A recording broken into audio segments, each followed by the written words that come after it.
So I am out in California for my day job. There's a conference out here that they sent me to. So I'm in the hotel, that's why it looks a little bit different.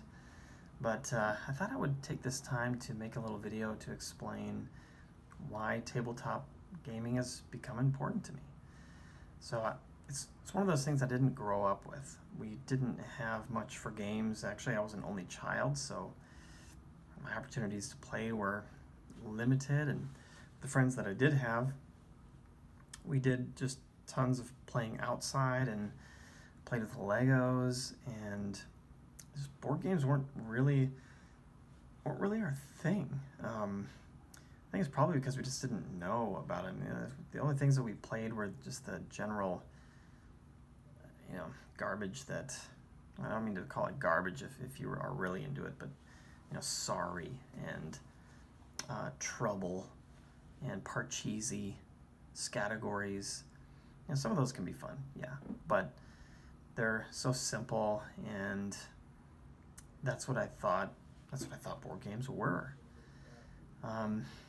So fast forward to the end of college. At that point, somebody had introduced me to Settlers of Catan, and my mind was blown. It was just like, wow, this is awesome. And then a couple years later, somebody introduced me to Pandemic, and before we had pulled it out, they were like, "Oh, this is a cooperative game." I thought, what? Cooperative game? I mean, I have no mental category for what that even is. But we played it, and it was awesome. I loved it. It wasn't a whole lot of growth after that, because I still didn't have friends who were regularly playing it. These were always instances where I was somewhere where a friend of a friend of a friend maybe had it, and they brought it along, and I just happened to be there and played it. Skipping all those details, eventually I got Pandemic, I got into Eldritch Horror, I got into Descent 2nd edition, I bought into the Kingdom Death 1.5 Kickstarter, and started just to acquire more and more. I just kind of couldn't stop. I loved it.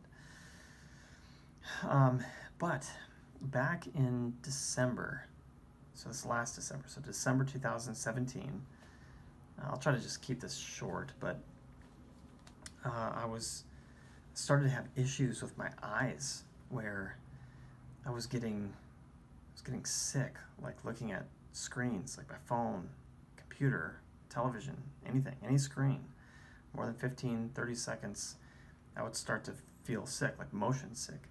And I was kind of off balance, not like a world is spinning around type of dizzy, but just like not quite right. And I also just, something was like wrong with my peripheral vision, where I couldn't tune it out. Everything that you could see is coming at you as if you're focusing on all of it all the time.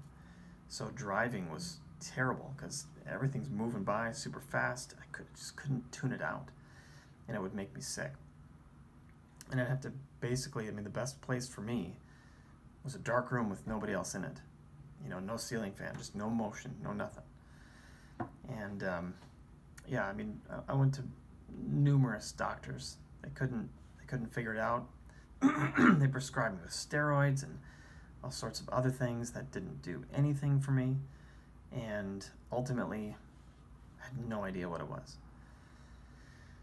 Eventually, through just making more and more calls, I came across somebody who felt like they might know how to fix this.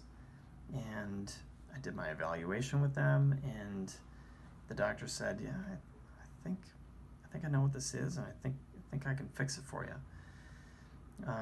And it was actually the primary issue is something called binocular vision dysfunction. That's where your eyes don't track or team together. It's like they kind of, they're not like, pointing all over the place. They're still mostly in sync, but it's slightly off. And it sends mixed signals to your brain, which makes you feel sick. And like you don't have your balance, like everything's just thrown off. So I started 6 months of therapy. And in the end, like therapy ended in August, and I was at the end of September. So I'm mostly fixed. I wouldn't say I'm completely cured yet, but I'm going to continue doing, home exercises and things like that. But going back to December, when all of this happened, and so all the doctor figuring stuff out is going on in the background, but I'm in a dark room by myself. Like, I couldn't really interact with my kids or my wife. All I wanted to do is be alone and have nothing moving around me, at least that I wasn't in control of. And there's only so much sitting in a dark room doing nothing that you can take. And so I got a little bit of light in my office. I set up some tables, and I thought, you know what, I don't know what else to do, but I'm going to pull out Kingdom Death. I'm going to set it up, and I'm going to try to play it.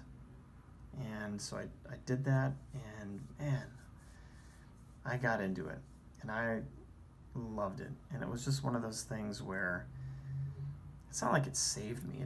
I can't say board gaming saved my life or anything, but it definitely met me in a place where it was a really, really dark and hard time.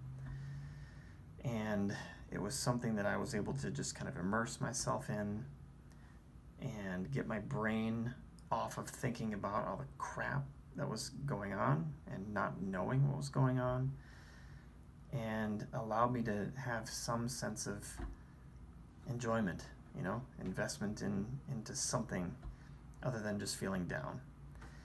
And it was through all of that. And by the way, too, like with this whole ideal, it took me out of work for almost 4 months, I think.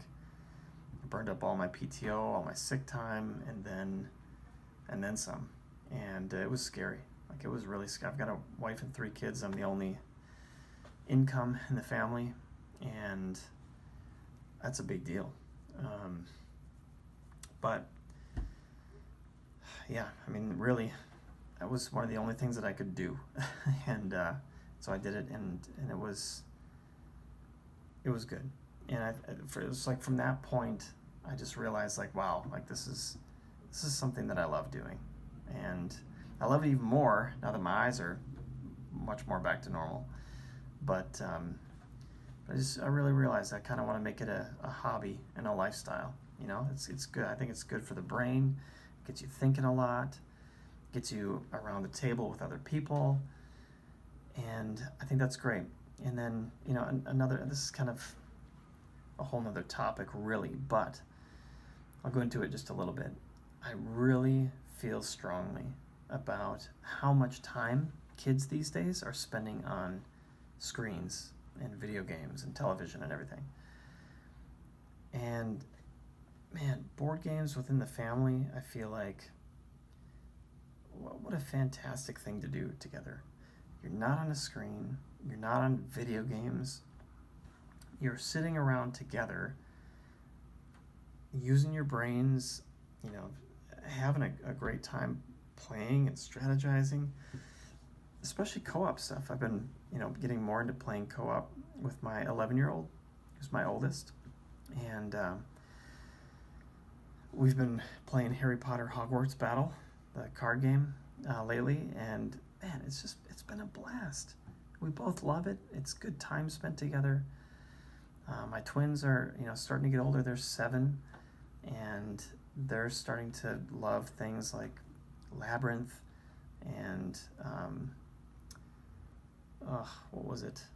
The Magic Maze or Magic Labyrinth or something like that, where you got the magnetic balls underneath and the hidden walls, and then they see me and my son playing, and they'll crowd around the table and just watch and watch and watch, and they talk about, like, oh yeah, can we play that? And so I think it's a great thing for families, and I think it's a great thing to do together. It's a great way to keep kids off of screens, and I think it's a real uniting experience